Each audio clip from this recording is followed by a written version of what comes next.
Welcome to this video, featuring an often overlooked aspect of the early railways.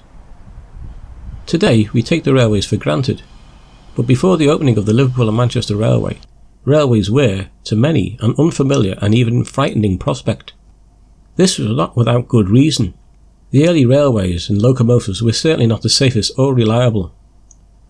Many cite the hapless William Huskinson as the first to be killed by a train, but this isn't so.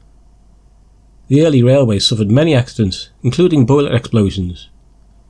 There was also the problem of the rival canal companies, who saw the railways as a threat. What was needed was reassurance from people not directly involved in the project.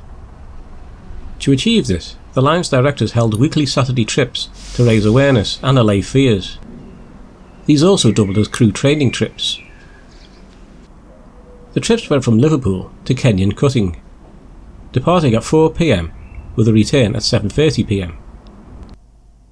James Scott Walker was tasked with handling the public relations for the new line, and he invited members of the press and medical experts onto these trips.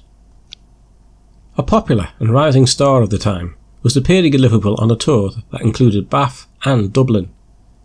This was an actress called Frances Anne Kemble, though she preferred Fanny. Fanny was born on the 27th of November 1809. Her talents were to go beyond acting, and also included writing. She was in Liverpool in 1830, at the same time as the pioneer Liverpool to Manchester Railway was nearly ready for opening. Although the Stockton and Darlington had opened in September 1825, this early railway was for mainly industrial use. The Liverpool to Manchester line, however, was for both transport of goods and people, and so the directors wouldn't hesitate to invite famous people along for a trip. While she was in Liverpool, George Stephenson would certainly have known Fanny was in town. Likewise, she would have been keen to find out about this new railway.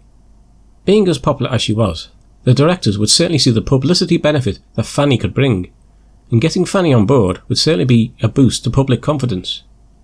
So there's no hesitation in inviting her to a demonstration ride on the then unfinished railway.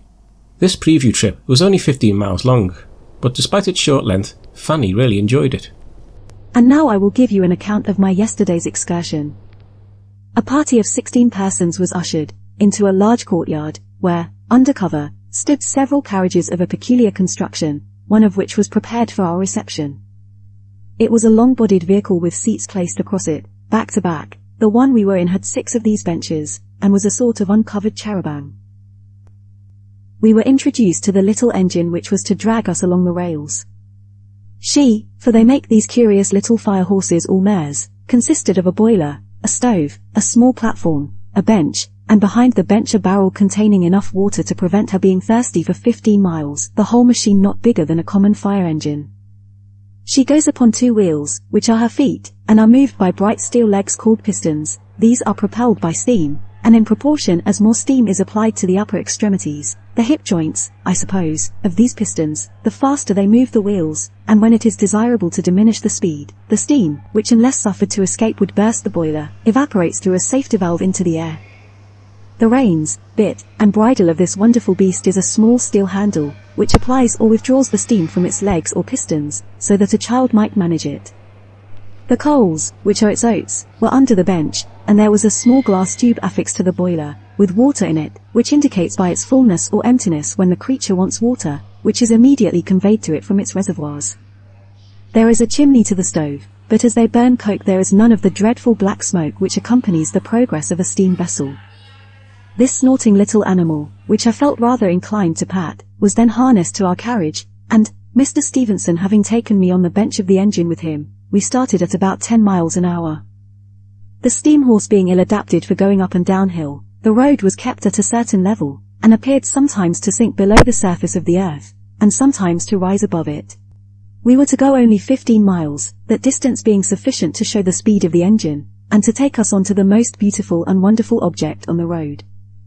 After proceeding through this rocky defile, we presently found ourselves raised upon embankments 10 or 12 feet high. We then came to a moss, or swamp, of considerable extent, on which no human foot could tread without sinking, and yet it bore the road which bore us.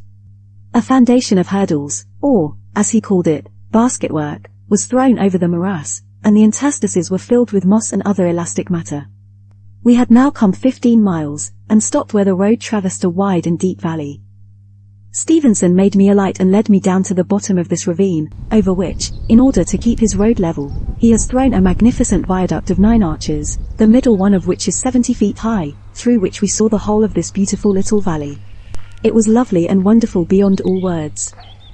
He here told me many curious things respecting this ravine, how he believed the Mersey had once rolled through it, how the soil had proved so unfavorable for the foundation of his bridge that it was built upon piles, which had been driven into the earth to an enormous depth. He explained to me the whole construction of the steam engine, and said he could soon make a famous engineer of me, which, considering the wonderful things he has achieved, I dare not say is impossible. We then rejoined the rest of the party, and the engine having received its supply of water, the carriage was placed behind it, for it cannot turn, and was set off at its utmost speed, 35 miles an hour, swifter than a bird flies.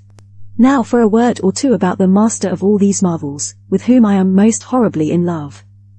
He is a man of from 50 to 55 years of age. His face is fine, though careworn, and bears an expression of deep thoughtfulness. His mode of explaining his ideas is peculiar and very original, striking, and forcible, and although his accent indicates strongly his North Country birth, his language has not the slightest touch of vulgarity or coarseness. He has certainly turned my head. It's not recorded whether George had any interest in Fanny, but no doubt he would have been very flattered by her attention.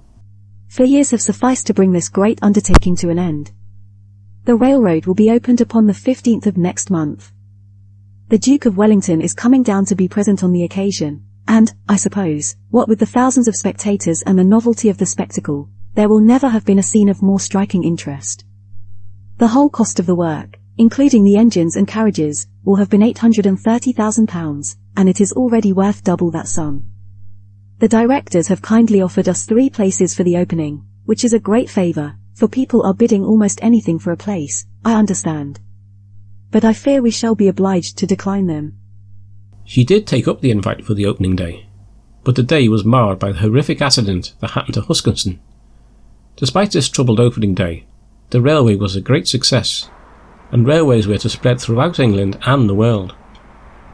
Fanny was to go to America, where she became more well known there for the abolishing of the slave trade, as well as her acting and writing. The account of her trip was published later in her life. The Liverpool Manchester line is still running to this day.